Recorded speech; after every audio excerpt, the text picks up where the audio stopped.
Okay, so hey guys, it's Miss Mina Speaks. I am going to do a video about Troy Davis, the guy in Georgia that was executed for the 1989 murder of an off-duty police officer. Now I'm just going to read the story, if you guys know about it, which I'm sure you guys know about it, but I'm going to read it, and I want to hear your guys' thoughts after I read it. Leave them in the comments or video response down below, letting me know what you think. But I'm going to go ahead and read it. I'm reading it off msnbc.com's website, just so you guys know that's where I'm getting my information from. So yeah, here we go. I'm going to start reading.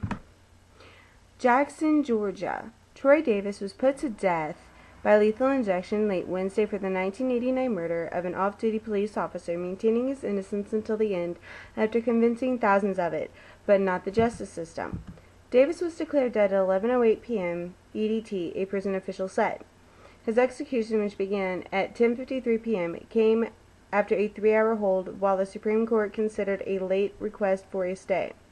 In the end, the court refused to stop the execution despite calls for clemency from former President Jimmy Carter, Pope Benedict, and others.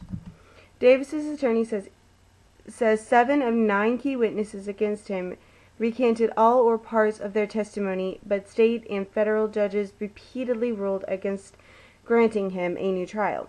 Media witnesses said that on his deathbed, Davis told the family of the slain officer, Mark McFall, that he was very sorry for their loss, but he wasn't responsible for his death. "It's not my fault. I did not have a gun," he said, while strapped to a gurney, according to witness Rhonda Cook of the Atlanta Journal-Constitution. "I did not personally kill your son, father, brother," he said, Cook reported. He asked his family and supporters to dig deeper into the case after his death so you can find the real truth. "For those about to take my life," he told prison officials, "may God have mercy on your souls. May God bless your souls." McFall's family attended the execution, never turned their heads or wavered, said witness John Lewis of WSB Radio. They included the officer's son, Mark McFall Jr., and brother, William McFall. They just stared at the glass, watching the execution happen," he said. McFall's widow, Joan McFall Harris, said in a telephone interview from Jackson there was nothing to rejoice, but that it was a time for healing for all families. "I will grieve for the Davis family because they are now going to understand our pain and our hurt," she said. "My prayers go out to them. I have been praying to them all these years, and I pray there will be some peace along the way for them. I'm kind of numb. I can't believe that it really happened," McFall's mother, Annalise McFall, said in a telephone interview from her home in Columbus, Georgia. "All the feelings of relief and peace I've been waiting for all these years, they will come later. I certainly do want some peace." Of Davis' claims of innocence, she said he's been telling himself that for 22 years. You know how he is. He can talk himself into anything."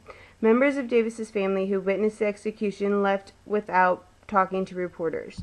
A crowd of 700 Davis supporters who had gathered outside the prison in the afternoon dwindled to about 50 as the minutes then hours passed. When word of the delay came, they cheered and sang, "We shall overcome." After the execution, the group started to clap and quietly sing while police maintained a large presence with riot gear including tear gas, tasers, and hand restraints, NBC News reported. About 10 counter demonstrators also were outside the prison showing support for the death penalty and McFall's family. The Supreme Court had received the request for a stay less than an hour before the 7 p.m. ET time set for the execution, then delivered a one-sentence rejection more than 3 hours after the time had passed. State officials had waited for the response. "We are in a delay, waiting for a decision from the U.S. Supreme Court," Peggy Chapman of the Georgia Department of Corrections told NBC News earlier.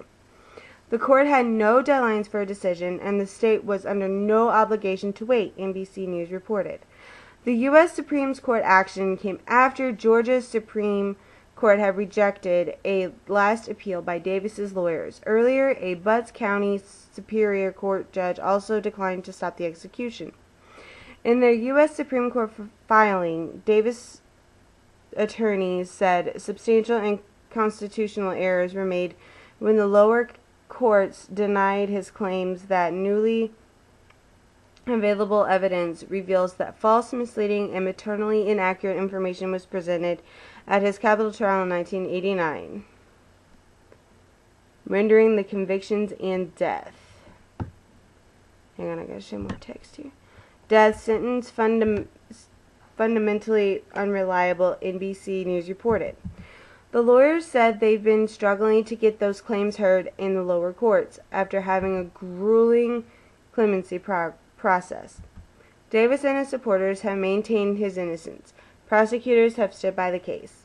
Davis supporters held vigils outside Georgia's death row and as far as London and Paris. They declared "I am Troy Davis" on signs, t-shirts, and the internet. They also tried increasingly frenzied measures, urging prison workers to stay home and even posting a judge's phone number online, hoping people will press him to put a stop to lethal injection. "We're trying everything we can do, everything under the law," said Chester Dunham, a civil rights activist and talk show host protesting in Savannah, where McFowle, 27, was killed. Outside the Jackson prison earlier, demonstrators, including the Reverend Al Sharpton, gathered Wednesday afternoon for a prayer rally. As they shouted "Free Troy Davis," a man in a red SUV drove by and shouted "Kill him, kill him." Okay, well, that's about all I really want to talk about that right now. I just want to know your guys' thoughts on this.